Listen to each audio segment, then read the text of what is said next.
A ground out in the third, a double in the fifth. I think our media today is run by major corporations. So it's all about consume, consume, consume, buy, buy, buy. With Mitsubishi's 4-cylinder Myvec engine. Our media?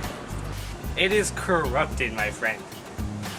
I forget to eat a lot. It's funny enough, I never forget to drink. Media is out of control. So far, so good. Just got that new T-Mobile family plan. Now we can talk to our friends and family all we want. The media's a big deal. It's like really bad. Media sucks. I think media is terrible. Some false statements, probably.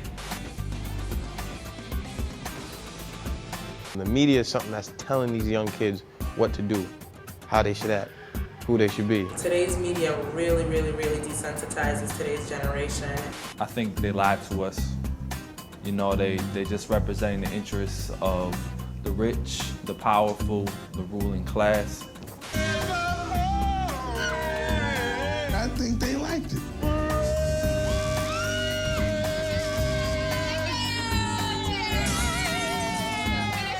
My name is Melissa Yang, and I am an assistant professor in Endicott College. I teach children in the media society, basically teaching college students about media.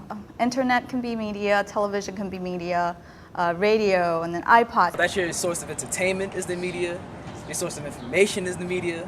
You have this thing called the private ownership of the media. Just how we have private ownership of many things in this country. So if you have a class of people that controls the media, it's going to reflect their interests. And my name is Terrain Humes. I work at YVC Youth Voice Collaborative. We try to teach young people about media and branding strategies. I read like tabloids and all of that and whatnot, and a lot of things I do are based on what I see on TV. The main goal in the media is to make people feel like less about themselves. If I see like a commercial with like a cool like sneaker or something, it makes it look flashy and fly, so I'll probably go out and buy it. I think everything that the media portrays, we kind of,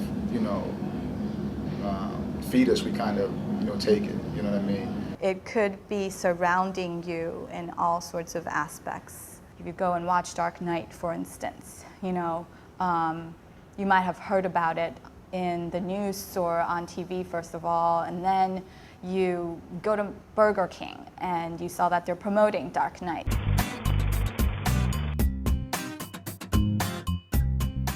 My name's Greg Green, and I'm a youth worker at the Fazoli Youth Center. A lot of teens spend their money on clothes because there's a certain image that people have to portray or wear to try and look cool. I spent most of my money on food and clothing.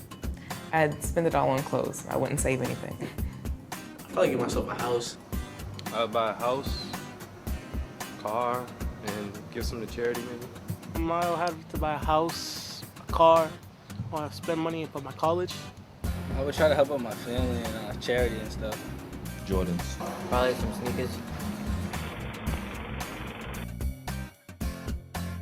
My name is Howard Turner. In about 6 months, I'll be 90 years old. So I was a teenager a long time ago. I did many dozens of non-theatrical films. Talking about the kind of commercials that you see on television, they're just trying to push something. It has nothing to do with necessarily anything true or not. They want you to buy. We grew up in a very commercialized society, and it's not just through TV screens. Billboards are commercials. You wait for a bus and you stand there, there's a bus stand and you see commercials. There's commercials when you go online, check your email, and right there you get all these spam emails. They're everywhere. I think the advertising today is much more aggressive than it was then.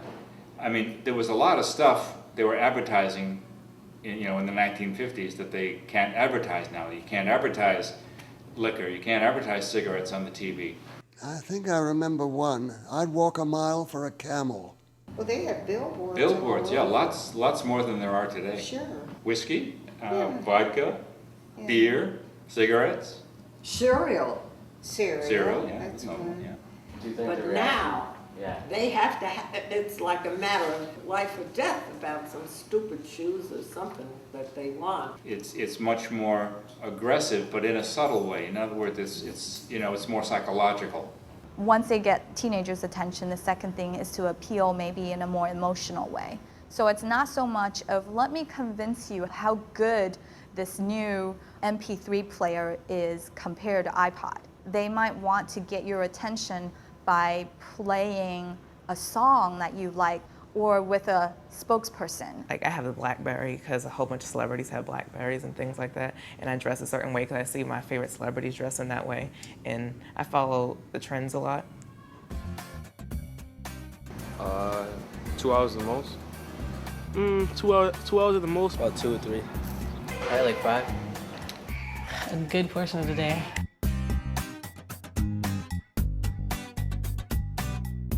Everything's instant gratification. You want to know what's going on with your friends, you go online and they're there, or you text message and they respond right away.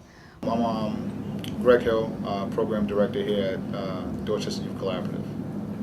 I think the media, portrays, even our youth in a certain light. Me, myself, I kind of have to check myself sometimes. When I was coming up, you was a man if you had a cell phone. Now it's just, it's prevalent, everyone has a cell phone. As soon as they get their check, that's the first thing they do. They're going to pay their cell phone bill or get a new cell phone, a new Sidekick or iPod. It's really trying to catch them before they even get to that teenage stage. I mean, we're trying to catch them at 10, 11 years old.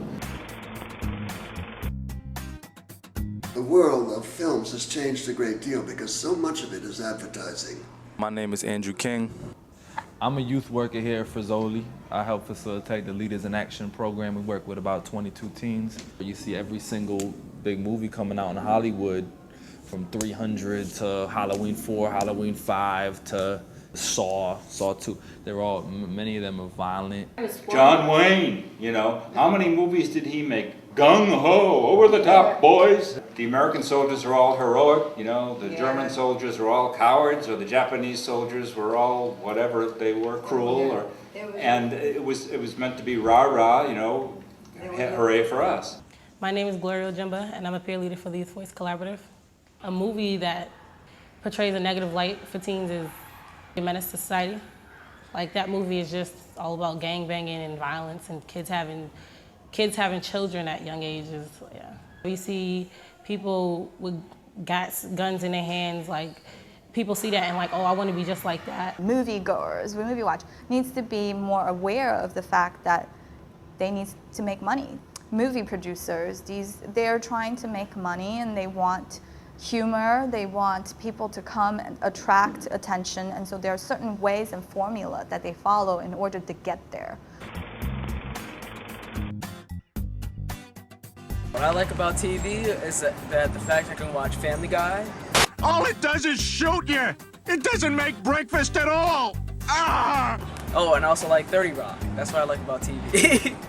How come men can be heavy and be respected, like James Gandolfini or Fat Albert? It's a double standard, and America needs to get over its body image madness.